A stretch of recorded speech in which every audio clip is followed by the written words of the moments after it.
प्यारे बच्चों, मैं सतीश मौर्य बहुत बहुत स्वागत करते हैं आपका अपने YouTube channel learn with essence sir. आज के वीडियो में बच्चों आपको हम बताने जा रहा हूँ जो आपका यूपी बोर्ड की दृष्टि से बहुत इम्पोर्टेंट आपका जो है कि ये आपका हेडिंग है, जो कि आपको मैं बताने जा रहा हूँ।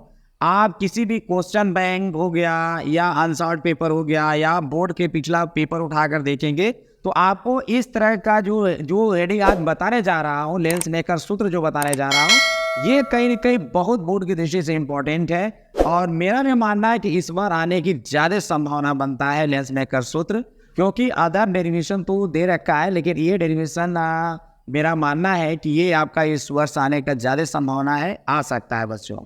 तो इस डेरिवेशन को हम बताने जा रहे हैं। इसके लिए कापी कलम अपना रेडी कर लो बच्चों और वीडियो को देखने के लिए तैयार हो जाओ। और ध्यान में रखना, इस वीडियो को शुरू से अंत तक बच्चों जरूर देखें, जिससे कि आपके पूरे टॉपिक आपको समझ में आ जाए। अगर आपको टॉपिक कोई भी समझने में अगर आपको प्रॉब्लम होता है बच्चों, तो वो कमेंट करके जरूर बताइए, जिससे ये नेक्स्ट वीडियो जब हम आपके पास लेकर उपस्थित हो तो इस तरह की परेशानी आपको समझने में ना हो बच्चों। चलिए अब हम आपको ले चलते हैं मेन कॉन्सेप्ट की ओर, मेन टॉपिक की ओर हम लोग चलते हैं बच्चों। पहले हम आपको फिगर से अवगत कराएंगे बच्चों। अब फिगर के बारे में हम आपको समझाने जा रहा हूँ, जरा ध्यान समझिएगा। यहाँ पे एक आपका पतला लेंस है बच्चों, पतला लेंस जिसको हम एल से दिखाए हैं, और इस लेंस की अपनी मोटाई भी है बच्चों, जिसको कैपिटल डी के नाम से जाना जाता है। और आपको पता है कि पतला लेंस जो उत्तल लेंस है, इसके दोनों तरफ समान माध्यम है, इधर भी वायु है इधर भी वायु है। बीच में आपका लेंस जो है वो कांच का बना हुआ है, जिसका वायु के सापेक्ष कांच का अपवर्तनांक जो होता है स्मॉल n होता है बच्चों। इसके बाद आप देख रहे हैं कि हमारा जो उत्तल लेंस का दो गोलीय पृष्ठ है, जिसमें कि आपका पहला गोलीय पृष्ठ का जो ध्रुव बिंदु है उसको P1 कहते हैं, और दूसरा जो गोलीय पृष्ठ है उसका ध्रुव बिंदु को हम लोग P2 कहते हैं। अब बच्चों करेंगे क्या कि इस लेंस के मुख्य अक्ष पर हम एक बिंदु वस्तु वो लेते हैं, जो हमारा पहले गोलीय पृष्ठ के ध्रुव बिंदु P1 से u दूरी पर स्थित होता है बच्चों। और जैसे ही बिंदु वस्तु को यहाँ पे रखा जाएगा, प्रकाश की किरणें यहाँ से चल करके लेंस पर आती हैं, और लेंस के पहले गोलीय पृष्ठ जो हमारा दिखाई दे रहा है यहाँ पे, पहले गोलीय पृष्ठ द्वारा जो प्रतिबिंब बनता है बच्चों वो आई डैश पर बनता है, जिसका P1 से आई डैश तक का जो दूरी है वो हमने डी डैश दिखाया है बच्चों। इसके बाद अगर हम बात करें तो आई डैश जो प्रतिबिंब बनता है पहले गोलीय पृष्ठ द्वारा, ये दूसरे गोलीय पृष्ठ के लिए ये आभासी वस्तु का कार्य करती है। और अगर हम आपको बताएं कि अगर दूसरा गोलीय जो पृष्ठ है वो आई डैश का जो प्रतिबिंब बनाती है बच्चों, वो आई पर बनाती है। और आपका दूसरे गोलीय पृष्ठ का जो ध्रुव बिंदु P2 है वो आई प्रतिबिंब आई तक का जो दूरी है बच्चों, इसको हम भी से डिनोट करेंगे, भी से दिखाएंगे। इस तरह से अगर हम बात करें तो अगर आपसे कहा जाए कि आपका P2 से आई डैश तक का दूरी क्या होता है बच्चों, तो ध्यान में रखो कि लेंस की अपनी जो मोटाई है T है, अगर हम P1 से आई तक का दूरी, आई डैश तक का दूरी B डैश माने हैं, तो P2 से लेकर आई डैश तक का दूरी कितना हो जाएगा, तो मैं V डैश में ये वाली मोटाई जब घटा दूंगा, V डैश माइनस T कर दूंगा, तो हमें P2 से लेकर आई डैश तक का दूरी मिल जाएगा बच्चों। इस तरह से हमारा जो फिगर था वो पूरा बता चुका हो। अब आपको इस फिगर से संबंधित माना बताने जा रहा हूं बच्चों, जिससे कि आप माना कैसे लिखना है आपको इसके बारे में आपको जानकारी हो जाए। क्योंकि कोई भी डेरिवेशन आप करोगे तो अगर माना आप अगर नहीं लिखते हैं तो निश्चित रूप से इनकम्प्लीट वो डेरिवेशन माना जाता है बच्चों। इसमें नंबर आपके कट सकते हैं, इसलिए आपको माना भी मैंने लिख रखा है, बहुत ईजी लैंग्वेज में लिख रखा है। इसको आपको मैं समझा दूँ पहले कि माना कैसे लिखना है बच्चों। जैसे माना कि लेंस की मोटाई T माना हो, फिगर में भी बच्चों देखो हमने लेंस की मोटाई T दिखाया है, और देखो और लेंस कैपिटल L है, देखो मैंने फिगर में भी आपका कैपिटल L दिखाया है बच्चों।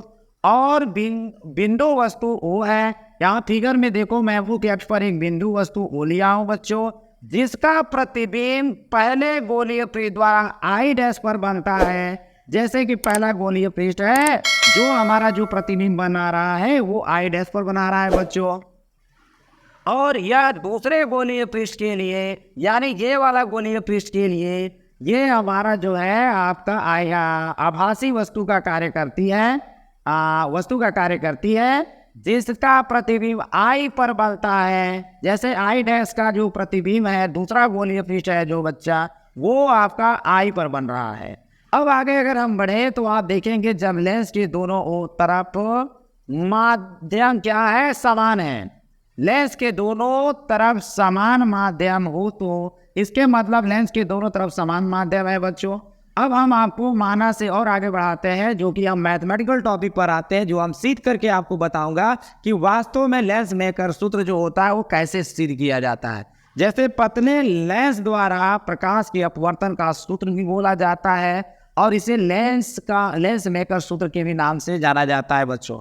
और चलो हम लोग, जैसे मैंने बताया था पहले, उत्तल पृष्ठ का अपवर्तन का सूत्र और अवतल पृष्ठ के लिए अपवर्तन का जो सूत्र होता है बच्चों, वो पहले ही हम बता चुके हैं। और आपको ध्यान में ये रखना है कि उस सूत्र का मैं अभी यूज करने जा रहा हूँ और ध्यान से आप देखेंगे मैथमेटिकल टॉपिकों को किस तरह से करना है बच्चों। जैसे अगर हम बात करें तो पहले हम लोग जो फार्मूला यूज करने वाले हैं वो आपका अपवर्तन का सूत्र यूज करने वाले हैं बच्चों। किसका सूत्र? अपवर्तन का सूत्र। यहाँ पे मैं लिखूंगा अपवर्तन का सूत्र से, तो अपवर्तन का सूत्र से। तो अपवर्तन का सूत्र बच्चों होता है, जैसे अपवर्तन का सूत्र मैं पहले पृष्ठ के लिए यूज करूँ, किसके लिए? पहले पृष्ठ के लिए। तो ये अपवर्तन का सूत्र जो मैं यूज करने जा रहा हूँ वो आपका प्रथम गोलीय पृष्ठ के लिए यूज कर रहा हूँ, प्रथम गोलीय पृष्ठ के लिए। तो प्रथम गोलीय पृष्ठ के लिए मैं यूज कर रहा हूं, तो लेंस के सामने वस्तु कहाँ रखी गई है? ऊपर। प्रतिबिंब कहाँ बन रहा है? आई डैश पर। तो यहाँ पर हमारा जो सूत्र होता है n/v, तो हमारा जो आपका अपवर्तन का सूत्र होता है बच्चों वो होता है n/v। प्रतिबिंब कहाँ बना है? तो O का प्रतिबिंब आई डैश पर बना है, P1 से लेकर आई डैश तक का दूरी है, तो यहाँ पे लिखेंगे v डैश -1/u। आपका पहले जो गोलीय पृष्ठ है उससे दूरी वस्तु का, ये दूरी है मेरा u = n-1 हो जाएगा। पहले गोलीय पृष्ठ की वक्रता त्रिज्या क्या होता है बच्चों? r1 होता है। समीकरण नंबर हम लोग फर्स्ट मान जाएंगे।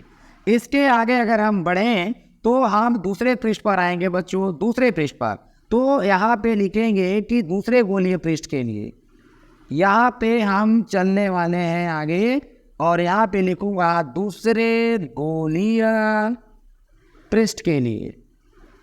और दूसरे गोलीय पृष्ठ के लिए जब चलेंगे तो बच्चों इसके लिए फार्मूला आपको पता है कि दूसरे गोलीय पृष्ठ के लिए आई डैश आभासी वस्तु का कार्य करता है, जिसका प्रतिबिंब जो है दूसरा गोलीय पृष्ठ आई पर बनाती है।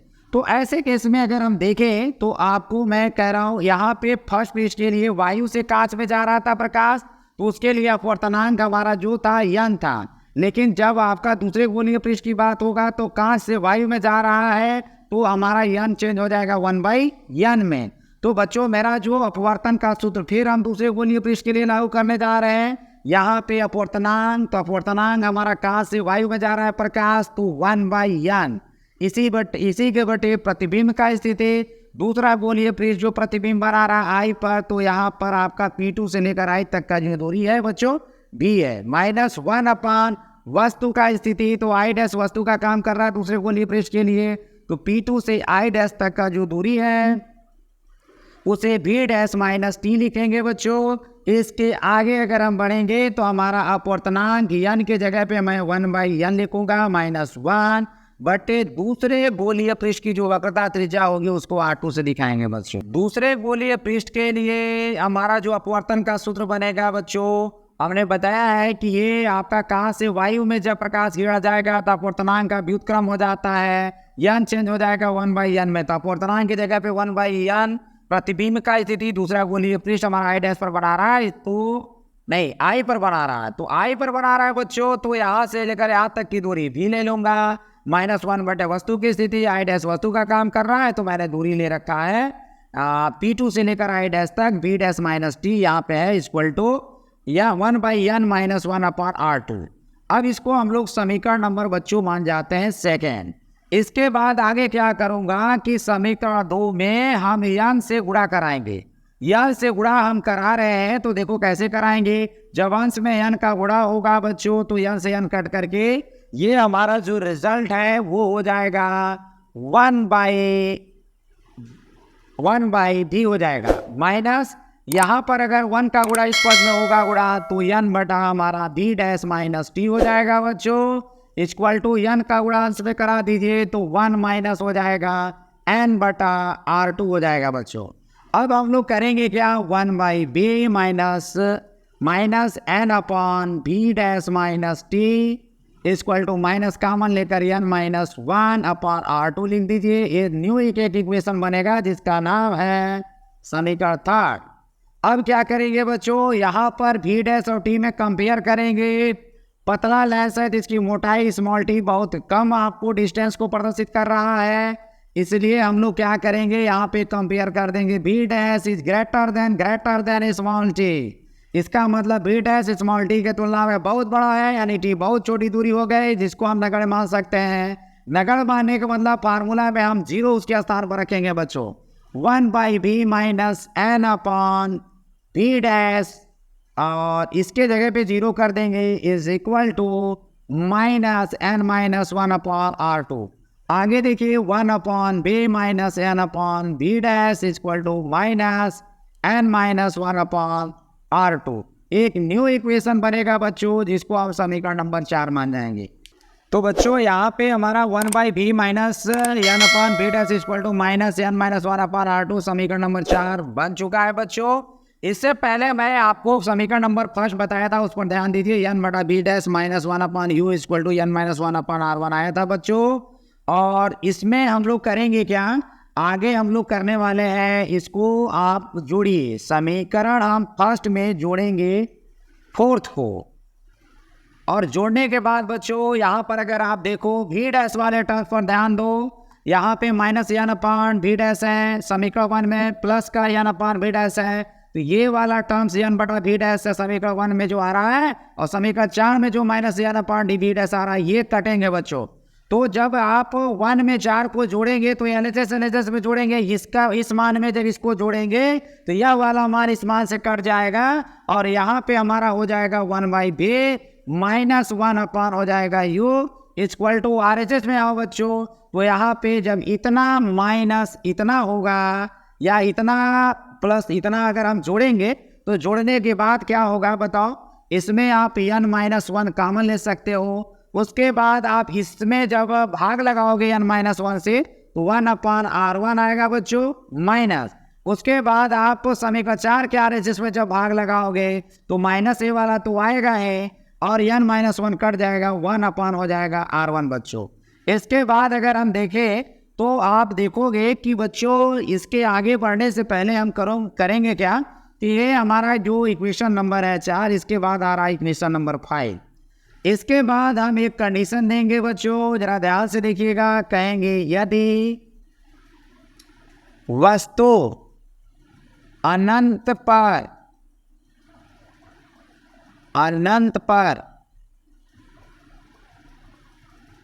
स्थित हो तो इसका मतलब हो गया बच्चों कि वस्तु कहाँ स्थित है, अनंत पर। वस्तु का स्थिति इन्फिनिटी पर दिखाइए। प्रतिबिंब का स्थिति जो होगा वो मुख्य फोकस पर आ जाएगा बच्चों। ये वाली जो वैल्यू है समीकरण 5 में जब रखेंगे तो इस तरह से बच्चों हमारा जो रिजल्ट आएगा वो लेंस मेकर तक पहुंचाएगा बच्चों। तो ध्यान में रखिए, u के जगह पर यहाँ पर देखिए हमारा जो v के स्थान पर यहाँ पर लिखना है, u के स्थान पर इन्फिनिटी रखेंगे तो यहाँ पर हमारा जो 1 अपॉन v का जो मान है बच्चों, ये v के जगह पर f लिखेंगे, माइनस 1 अपॉन u के जगह पर अनंत है तो अनंत लिखिए, इक्वल टू RHS में आएंगे, वो बहु आपको लिख देना है। पहले ब्रैकेट में n माइनस 1, दूसरे ब्रैकेट में 1 upon r1 minus 1 upon r2। इसके बाद बच्चों 1/इन्फिनिटी का मान 0 होता है तो 1 माइनस या पीच का मान 0 हो गया, इक्वल टू n माइनस 1, दूसरे ब्रैकेट में 1 upon r1 minus 1 upon r2। इस तरह से 1/f equal to n minus 1, दूसरे ब्रैकेट में 1 upon r1 minus 1 upon r2 आ जाता है बच्चों। इस तरह से हमारा लेंस मेकर सूत्र प्रूव्ड हो जाता है। इसी को बच्चों हम लोग कहते हैं लेंस मेकर सूत्र। या आप बता सकते हो यह रिजल्ट क्या है, तो कहेंगे यह लेंस मेकर सूत्र सूत्र है। इस तरह से बच्चों लेंस मेकर सूत्र सत्यापित होता है। मेरा मानना है कि इस वीडियो को अगर शुरू से अंत तक बच्चों आप देखे होंगे तो अच्छा समझ में आया होगा। इसको बार बार दोहराइए, और अगर किसी प्रकार का अगर आपको समस्या फील हो रहा होगा तो बच्चे आप कमेंट करके ज़रूर बताइए, क्योंकि आपकी सुझाव से ही मैं अपने आप को सुधार करके अच्छे से अच्छे वीडियो आप तक लाऊंगा। बच्चों यदि ये आपका डेरिवेशन अगर आपको समझ में आया हो, लेंस मेकर सूत्र का सत्यापन समझ में आया होगा बच्चों, तो आप जो है कि मेरे जो YouTube चैनल है उसको सब्सक्राइब करना भूलें ना। इसके साथ ही लाइक शेयर और कमेंट जरूर करें बच्चों, और बेल आइकन को भी दबाइए, जिससे हम कोई वीडियो डालूंगा वो आप तक आप आसानी से पहुंच सके, जिससे कि आपको हर वीडियो आपका पहुंचता रहेगा, जिससे कि आप आसानी से देख पाएंगे बच्चों। धन्यवाद।